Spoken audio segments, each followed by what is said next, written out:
बिहार की राजनीति में आज एक जबरदस्त तूफान उठ खड़ा हुआ है। एक ऐसा तूफान जिसमें लोकतंत्र की बुनियाद, मतदाता सूची की निष्पक्षता और चुनावी प्रक्रिया की पारदर्शिता पर गंभीर सवाल उठाए जा रहे हैं। 10 अगस्त 2025 को बिहार के चुनावी इतिहास में शायद सबसे विवादास्पद दिन के रूप में याद किया जाएगा, जब राज्य के भीतर मतदाता सूची में बड़े पैमाने पर संशोधन को लेकर आरोप, प्रत्यारोप और संदेह की आंधी चल रही है।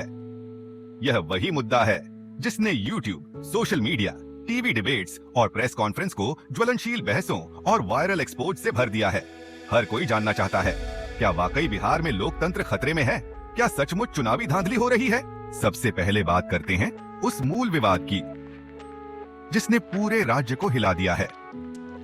निर्वाचन आयोग द्वारा 1 अगस्त 2025 को प्रकाशित विशेष गहन पुनरीक्षण SIR के तहत जारी प्रारंभिक मतदाता सूची में लगभग 65 लाख लोगों के नाम गायब कर दिए गए। यह नंबर्स, जो अपने आप में चौंकाने वाला है, अचानक सामने आया और विपक्षी दलों ने इसे वोट चोरी की साजिश करार दिया। खास बात यह कि आयोग ने न तो इन निष्कासित मतदाताओं के नाम सार्वजनिक किए, न ही हटाने का कारण स्पष्ट किया। सुप्रीम कोर्ट में दायर अपने जवाब में निर्वाचन आयोग ने कहा कि वह प्रक्रिया के तहत यह विवरण साझा नहीं कर सकता। यही वजह है कि संदेह और गुस्सा और भी बढ़ गया है। राजनीतिक दलों के नेताओं की प्रतिक्रियाएं भी उतनी ही तीखी रही हैं। राष्ट्रीय जनता दल के नेता तेजस्वी यादव ने इसे गरीबों और वंचितों को लोकतांत्रिक अधिकार से वंचित करने की साजिश बताया। तेजस्वी ने अपने बयानों में बार बार यह सवाल उठाया कि आखिर क्यों ऐसे समय पर, जब बिहार को विकास की जरूरत है, वोटर लिस्ट में छेड़छाड़ की जा रही है। उनका आरोप है कि यह सब जानबूझकर किया गया है ताकि सत्तारूढ़ एनडीए को फायदा पहुंचाया जा सके। दूसरी ओर कांग्रेस पार्टी ने इसे वोटबंदी की संज्ञा दी और चुनाव आयोग पर भाजपा के इशारे पर काम करने का आरोप लगाया। राहुल गांधी ने भी इस मुद्दे को लेकर तीखा हमला बोला और कहा कि लोकतंत्र को कमजोर करने की कोशिश की जा रही है। इसी बीच एक और सनसनीखेज मोड़ आया जब भाजपा के ही डिप्टी सीएम विजय सिन्हा पर डबल वोटिंग का आरोप लगा। सिन्हा के नाम 2 अलग-अलग निर्वाचन क्षेत्रों लखीसराय और बंकीपुर में 2 अलग एपिक नंबर के साथ पंजीकरण पाया गया। यह खुलासा जैसे ही हुआ, सोशल मीडिया पर मीम्स, एक्सपोज और ट्वीट्स की बाढ़ आ गई।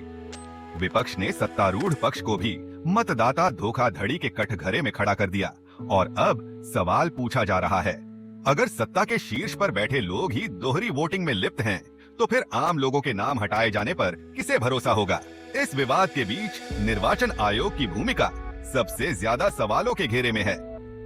आयोग ने सुप्रीम कोर्ट को आश्वासन दिया कि किसी भी योग्य मतदाता को बिना सूचना के सूची से बाहर नहीं किया जाएगा और सभी निष्कासन विवरण राजनीतिक दलों के साथ साझा किए जाएंगे। लेकिन विपक्ष और कई आलोचक, जिनमें पूर्व चुनाव आयुक्त अशोक लवासा भी शामिल हैं, आयोग की पारदर्शिता और निष्पक्षता पर सवाल उठा रहे हैं। लवासा ने प्रक्रिया की टाइमिंग पर गंभीर चिंता जताई है। आखिर चुनाव से कुछ ही महीने पहले इतनी बड़ी संख्या में नाम हटाना किस नियम के तहत उचित ठहराया जा सकता है? ऐसा नहीं है कि केवल विपक्षी दल ही सवाल उठा रहे हैं। एनडीए के अंदर भी दरारें दिखने लगी हैं। जेडीयू के सांसदों ने भी निर्वाचन आयोग से पूछा है कि आखिर मॉनसून के मौसम में, जब ग्रामीण इलाकों में लोग अपने घरों से बाहर निकलना मुश्किल पाते हैं, तब वोटर लिस्ट रिवीजन क्यों किया जा रहा है? क्या यह जानबूझकर कमजोर वर्गों की भागीदारी को कम करने की रणनीति है? सीमांचल क्षेत्र में आधार कार्ड धारकों की संख्या 21% से 24% के बीच दिख रही है, जिससे विपक्षी दलों ने अवैध घुसपैठियों के शामिल होने के आरोप भी लगाए हैं, जबकि भाजपा नेताओं ने इन्हीं आधार पर विपक्ष को घुसपैठियों को मतदाता सूची में जोड़ने का दोषी बताया है। इस पूरे घटनाक्रम में एक और चौंकाने वाली बात सामने आई। 2 लाख मतदाताओं के नाम अजीबोगरीब घर नंबरों जैसे 000 या 00 के साथ सूचीबद्ध हैं। यह डेटा या तो फर्जी मतदाताओं की तरफ इशारा करता है या फिर मतदाता सूची के रिवीजन में भारी लापरवाही का प्रमाण है। सवाल यह भी उठता है कि जब इतनी बड़ी संख्या में गड़बड़ियां सामने आ रही हैं, तो निर्वाचन आयोग की प्रक्रिया पर कैसे भरोसा किया जाए? सुप्रीम कोर्ट में मामले की सुनवाई जारी है। विपक्षी दलों ने आयोग की प्रक्रिया को चुनौती दी है और मांग की है कि निष्कासित मतदाताओं की सूची सार्वजनिक की जाए ताकि यह स्पष्ट हो सके कि किन समुदायों को निशाना बनाया गया है। विपक्ष ने सुप्रीम कोर्ट से हस्तक्षेप की भी मांग की है क्योंकि उनका मानना है कि निष्कासन का तरीका और समय लोकतांत्रिक मूल्यों के विरुद्ध है। दूसरी ओर सत्तारूढ़ पक्ष के कुछ नेताओं ने सुप्रीम कोर्ट के समक्ष आयोग के पक्ष में याचिकाएं दायर की हैं। इस पूरे विवाद का असर सिर्फ बिहार की राजनीति तक सीमित नहीं है। यह मामला अब लोकतांत्रिक प्रक्रियाओं की पारदर्शिता, निष्पक्षता और नागरिक अधिकारों पर राष्ट्रीय स्तर की बहस का विषय बन गया है। सोशल मीडिया पर लोग इस मुद्दे को लेकर लगातार सवाल पूछ रहे हैं। क्या वाकई बिहार में चुनावी धांधली हो रही है? क्या करोड़ों वोटरों के नाम बिना कारण हटाए जा रहे हैं? क्या यह सब सत्ता के हित में है या वाकई अवैध घुसपैठियों को रोकने के लिए जरूरी है? राजनीतिक पंडित मानते हैं कि आगामी बिहार विधानसभा चुनावों पर इस विवाद का गहरा प्रभाव पड़ सकता है। अगर लाखों वोटरों के नाम वाकई गलत तरीके से हटाए गए हैं, तो चुनाव के नतीजे पूरी तरह बदल सकते हैं। यही वजह है कि हर पक्ष अपनी रणनीति बदल रहा है।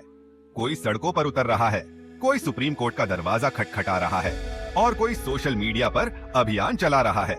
इस पूरे प्रकरण में सबसे बड़ा सवाल यही है, क्या लोकतंत्र की बुनियाद इतनी कमजोर हो गई है कि चुनावी प्रक्रिया से करोड़ों लोगों को बाहर किया जा सकता है, वह भी बिना किसी पारदर्शी कारण के? क्या सत्ता के शीर्ष पर बैठे लोग भी नियमों का उल्लंघन कर सकते हैं और आम नागरिकों के अधिकारों को नजरअंदाज किया जा सकता है? और सबसे महत्वपूर्ण, क्या सुप्रीम कोर्ट अपने फैसले से लोकतंत्र को फिर से मजबूती देगा या यह विवाद और गहरा जाएगा?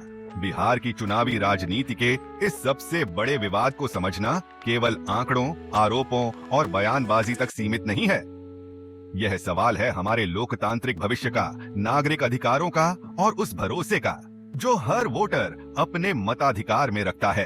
अगले कुछ दिनों में सुप्रीम कोर्ट का फैसला, आयोग की पारदर्शिता और राजनीतिक दलों की प्रतिक्रियाएं यह तय करेंगी कि बिहार का लोकतंत्र किस दिशा में जाएगा, पारदर्शिता और निष्पक्षता की ओर या फिर विवाद और अविश्वास के गहरे दलदल में। यही वह मुद्दा है जो आज बिहार में हर बहस, हर अखबार, हर सोशल मीडिया पोस्ट और हर टीवी डिबेट की धड़कन बन गया है।